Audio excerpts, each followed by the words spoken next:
सन 1540 दिल्ली के शाही महल में एक ऐसी खबर पहुंचती है Who was this man who defeated the mighty Mughal emperor? जिसने मुगल सल्तनत की बुनियादें हिला कर रखी। एक पठान सरदार शहंशाह हुमायूं को शिकस्त देख चुका था, Youth really become the king of India? लेकिन was- आखिर वो कौन था? क्या एक आम अफगान नौजवान वाकई हिंदुस्तान का बादशाह बन सकता था? Ordinary Afghan youth really become the king of India? Or was there a secret behind his rise one just to have feet? या इसके पीछे कोई ऐसा राज था जिसे तारीख ने हमेशा छुपा कर रखा है? We bring you the story of a great ruler who conquered not only with the sword. नाज़रीन इकराम, आज हम आपको एक ऐसे अजीम हुक्मरान की दास्तान सुनाने जा रहे हैं He transformed the destiny of India not only through the power of the sword, जिसने सिर्फ तलवार के जोर पर नहीं बल्कि अपनी गैर मामूली जहानत, बेहतरीन हिकमत अमली और मजबूत destiny of India not only through the power of the sword, but through extraordinary intelligence, real exceptional administrative skill. सलाहियत से भरपूर हिंदुस्तान की तकदीर बदल दी। Yet the most astonishing fact is that even today, very few people मगर remember. हैरत की बात यह है कि आज भी बहुत कम लोग इस अजीम बादशाह को इस मुकाम पर Astonishing याद करते fact हैं, is that even today, very few people remember this great king with the honor he truly deserves. जिसका वो हकीकतन हकदार था। इस बहादुर फरमारवा का असल नाम फरीद खान था। This brave ruler's real name was Farid Khan. He belonged to the Afghansar tribe in present-day Bihar. वो एक अफगान सूर कबीले से तल्लक रखता था। इसकी पैदाइश मौजूदा बिहार के इलाके सासाराम में हुई। बचपन ही से इसकी ज़िंदगी आसान नहीं थी। घरेलू अख्तलाफात, मुश्किलात और मुसलसल आजमाइशों ने इसे वक्त से पहले ही मजबूत बना दिया। लेकिन सवाल ये है, एक ऐसा नौजवान जिसके पास ना कोई बड़ी सल्तनत थी, ना बेशुमार खजाने, आखिर वो मुगलों के लिए सबसे बड़ा खतरा कैसे बन गया? कहा जाता है कि एक दिन शिकार के दौरान इसका सामना एक खूनख्वार शेर से हुआ। शेर हमला आवर हुआ, हर शख्स की सांस रुक गई, लेकिन फरीद खान पीछे हटने के बजाय तलवार संभाली और पूरी कुव्वत से मुकाबला किया। चंद ही लम्हों बाद शेर जमीन पर पड़ा था। इसी वाक़े के बाद इसे शेर खान का लक़ब मिला। मगर क्या ये सिर्फ एक शेर को मार देना ही असल तारीख का अजीम तरीन हुक्मरान बनाया गया? हरगिज़ नहीं। असल कहानी तो अब शुरू होती है। शेर खान जान चुका था कि हिंदुस्तान पर हुकूमत सिर्फ ताकत से नहीं बल्कि अक्ल, सब्र और दुरुस्त वक्त पर दुरुस्त फैसला करने से हासिल की जा सकता है।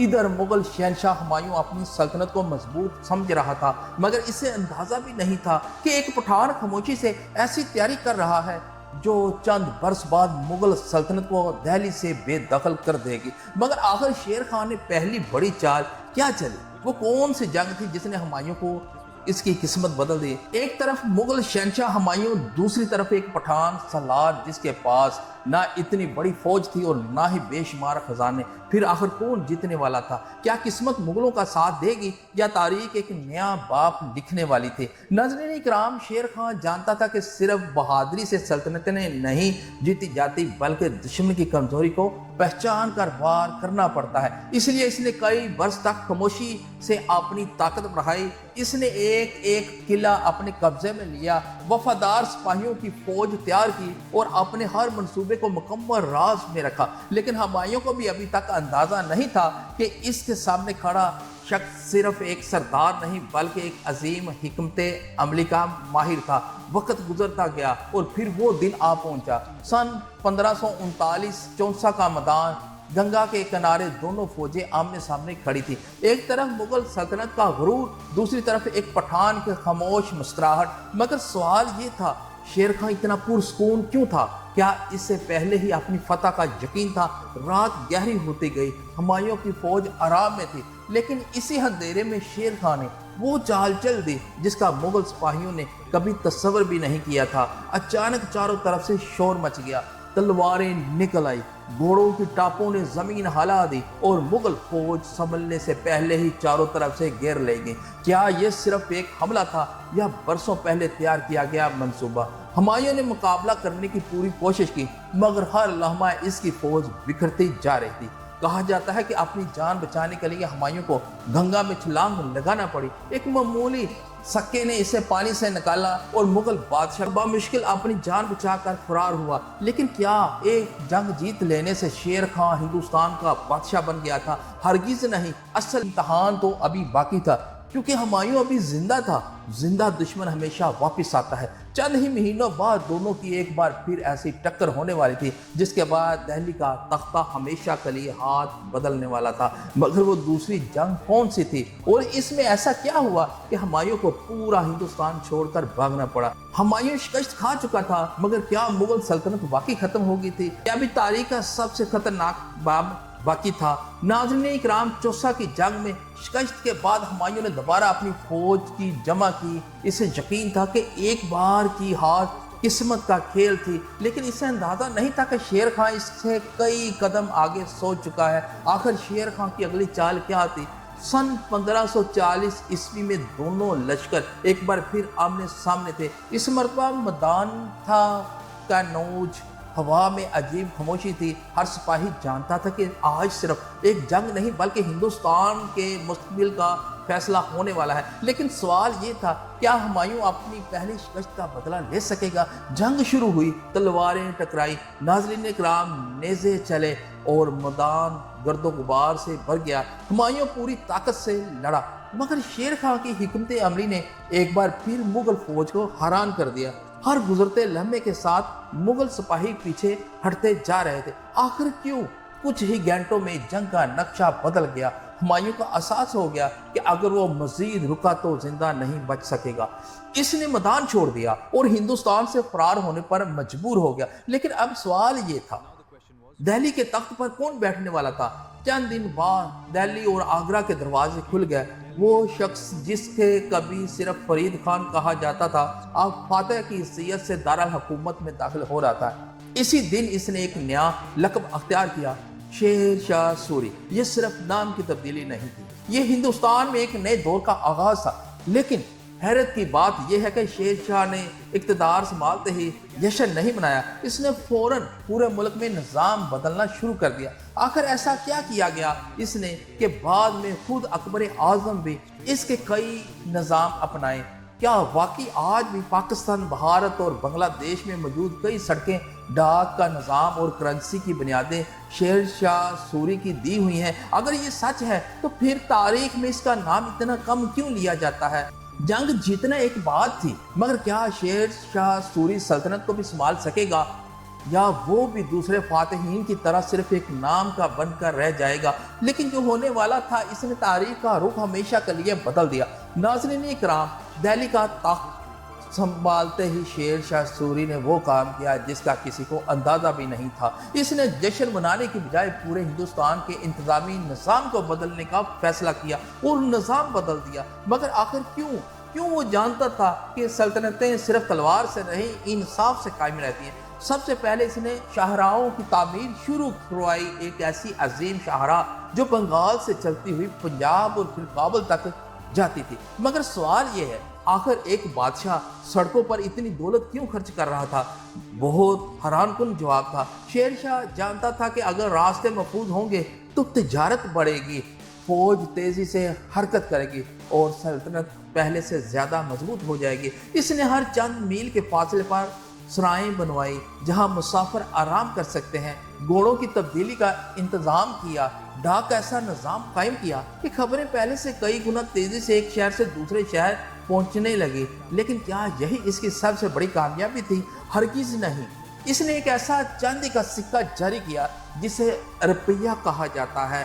हैरत अंगेज बात यह है कि आज भी पाकिस्तान, भारत, नेपाल और कई दूसरे ममालिक की करेंसी का नाम भी रुपया ही है। क्या ये मैक्स इत्तेफाक है, या शेर शाह सूरी की दूर अंदेशी, या फिर इसने ज़मीन की पमैश करवाई, किसानों के लिए टैक्स का नया निज़ाम बनाया और हुक्म दिया किसी गरीब पर जुल्म बर्दाश्त नहीं किया जाएगा? कहा जाता है कि अगर किसी मुसाफिर का सामान रास्ते में गुम हो जाता तो सरकारी एहलकार खुद इसकी तलाश करते थे। लेकिन क्या वाकई पूरी सल्तनत में इंसाफ कायम हो चुका था? शायद हाँ, मगर हर ताकतवर बादशाह की तरह शेर शाह सूरी के भी दुश्मन खामोश नहीं बैठे थे। हिंदुस्तान के कई किले अभी भी इसकी अताअत कबूल करने को तैयार नहीं थे। इनमें एक किला ऐसा भी था जिसने शेर शाह सूरी को एक ऐसी जंग में धकेल दिया जहां से इसे अपनी जिंदगी सबसे बड़ी कीमत चुकानी पड़ी। आखिर वो किला कौन सा था? क्या यही जंग शेर शाह सूरी की आखिरी जंग साबित हुई? وہ کون سا دھماکہ تھا جس نے پورے ہندوستان کے طاقتور ترین بادشاہ کو ہمیشہ کے لیے خاموش کر دیا؟ 5 سال، صرف 5 سال میں ایک پٹھان بادشاہ نے وہ کارنامہ انجام دیے جنہیں بڑے بڑے حکمران دہائیوں میں بھی نہ کر سکے، مگر پھر اچانک سب کچھ بدل گیا۔ آخر ایسا کیا ہوا کہ پورے ہندوستان کا طاقتور ترین بادشاہ چند لمحوں میں موت کے قریب پہنچ گیا؟ ناظرین اکرام، شیر شاہ سوری کی سلطنت روز بر روز مضبوط ہو رہی تھی۔ ایک کے بعد ایک قلعہ اس کے قبضے میں آ رہا تھا۔ دشمن خوف زدہ تھے کہ جبکہ رایا اس کے انصاف کی تعریف کرتی تھی، لیکن ایک ایسا قلعہ تھا جو ہر قیمت پر سر جھکانے کو تیار نہیں تھا۔ یہ تھا کالنجر کا مضبوط قلعہ۔ شیر شاہ سوری نے فیصلہ کیا کہ جب تک یہ قلعہ فتح نہیں ہوتا اس کی مہم مکمل نہیں ہوگی۔ قلعے کا محاصرہ شروع ہوا، دن گزرنے لگے، ہفتے بیت گئے، مگر قلعہ پھر بھی نہ ٹوٹا۔ آخر اس قلعے میں ایسی کیا طاقت تھی؟ شیر شاہ نے حکم دیا کہ توپوں سے مسلسل گولہ باری کی جائے۔ ہر دھماکے کے ساتھ قلعے کی دیواریں لرزنے لگی۔ سپاہیوں کو یقین تھا کہ فتح اب صرف چند لمحوں کی دوری پر ہے، لیکن قسمت کو شاید کچھ اور ہی منظور تھا۔ 22 مئی 1545 جنگ اپنے آخری مراحل میں داخل ہو چکی تھی۔ شیر شاہ خود محاذ پر موجود تھا۔ وہ اپنے سپاہیوں کی حوصلہ افزائی کر رہا تھا کہ اچانک بارود کے ذخیرے کے قریب ایک شدید دھماکہ ہوا۔ آگ کے شعلے آسمان تک بلند ہوئے، ہر طرف دھواں ہی دھواں پھیل گیا۔ سپاہی ایک دوسرے کو تلاش کرنے لگے، مگر سب سے بڑا سوال یہ تھا کہ شیر شاہ سوری اس دھماکے سے محفوظ رہا، بچ گیا۔ چند لمحوں بعد خبر پورے لشکر میں بجلی کی طرح پھیل گئی۔ شیر شاہ سوری شدید زخمی ہو چکا تھا، اس کا جسم پوری طرح جلس گیا تھا۔ اسے فوراً خیمے میں منتقل کیا گیا۔ کہا جاتا ہے کہ شدید تکلیف کے باوجود اس کا پہلا سوال اپنی صحت کے بارے میں نہیں تھا، بلکہ اس نے پوچھا کیا قلعہ فتح ہو گیا ہے؟ جب اسے بتایا گیا کہ قلعہ فتح ہو چکا ہے تو اس کے چہرے پر اطمینان نمودار ہوا، لیکن قسمت اپنا فیصلہ سنا چکی تھی۔ چند ہی گھنٹوں بعد ہندوستان کا عظیم پٹھان فاتح ہمیشہ کے لیے خاموش ہو گیا۔ لیکن کیا واقعی شیر شاہ سوری کی کہانی یہی ختم ہوگی، یا اس کے بعد وہ سب کچھ بکھر گیا جو اس نے صرف 5 برس میں تعمیر کیا تھا؟ ناظرین کرام، آخر ایسا کیا ہوا کہ صرف چند سال بعد مغل بادشاہ ہمایوں دوبارہ دہلی کا تخت حاصل کرنے میں کامیاب ہو گیا؟ شیر شاہ سوری دنیا سے رخصت ہو چکا تھا، لیکن اس کے ساتھ ساتھ اس کی سلطنت بھی ختم ہوگی، یا اس کی سوچ صدیوں تک زندہ رہنے والی تھی؟ اور سب سے بڑا سوال، اگر شیر شاہ سوری صرف 10 سال اور زندہ رہتا تو کیا مغل سلطنت کبھی واپس آ سکتی تھی؟ ناظرین اکرام، شیر شاہ سوری کی وفات کے بعد اس کا بیٹا اسلام شاہ سوری تخت پر بیٹھا۔ اس نے اپنے والد کی سلطنت کو سنبھالنے کی کوشش کی، مگر وہ شیر شاہ جیسی قیادت اور دور اندیشی نہ رکھتا تھا۔ چند ہی برسوں میں سور سلطنت انتظامی اختلافات کا شکار ہونے لگی، مگر کیا مغل خاموش بیٹھے تھے؟ ہرگز نہیں۔ ادھر ہمایوں جو برسوں پہلے ہندوستان چھوڑنے پر مجبور ہوا تھا، دوبارہ اپنی فوج تیار کر رہا تھا۔ وہ ایک ہی موقع کا انتظار کر رہا تھا، اور وہ موقع آخرکار آ ہی گیا۔ سن 1555 میں ہمایوں نے دوبارہ حملہ کیا۔ اس بار سور سلطنت کمزور ہو چکی تھی۔ نتیجہ یہ نکلا کہ دہلی کا تخت ایک بار پھر مغلوں کے قبضے میں آ گیا۔ لیکن کیا اس کا مطلب یہ تھا شیر شاہ سوری شکست کھا گیا؟ ہرگز نہیں، کیونکہ بادشاہ صرف اپنی فتوحات سے نہیں بلکہ اپنے چھوڑے ہوئے نظام سے پہچانے جاتے ہیں۔ شیر شاہ سوری کے تعمیر کردہ شاہراہ اعظم آج بھی برصغیر کی اہم شاہراہوں میں شمار ہوتی ہے۔ اس کا قائم کردہ ڈاک کا نظام بعد کے حکمرانوں نے بھی جاری رکھا۔ اس کے بنائے ہوئے انتظامی اصول اکبر اعظم نے بھی اپنائے اور مزید بہتر بنایا، حتیٰ کہ روپیہ بھی اس کی سب سے بڑی یادگاروں میں شمار کیا جاتا ہے۔ مگر سوال یہ ہے، اگر شیر شاہ سوری صرف چند سال اور زندہ رہتا تو کیا تاریخ آج مختلف ہوتی؟ اس سوال کا جواب شاید کبھی نہ مل سکے، لیکن ایک حقیقت سے انکار بھی نہیں، صرف 5 سال کی حکومت میں شیر شاہ سوری نے وہ نشان چھوڑے جو کئی صدیوں بعد بھی تاریخ کے سواد پر روشن ہے۔ اس لیے مورخین اسے صرف ایک فاتح نہیں بلکہ برصغیر کے عظیم ترین منتظمین میں شمار کرتے ہیں۔ تو آپ کی کیا رائے ہے؟ کیا شیر شاہ سوری ہندوستان کا سب سے قابل حکمران تھا، یا پھر اکبر اعظم اس سے بڑا حکمران ثابت ہوا؟ اگر آپ کو تاریخ کی ایسی سنسنی خیز اور مستند ڈاکومنٹریاں پسند ہیں تو ویڈیو کو لائک کریں، چینل کو سبسکرائب کریں اور بیل آئیکن کو ضرور دبائیں۔ ملتے ہیں اگلی تاریخی داستان کے ساتھ۔ اللہ حافظ۔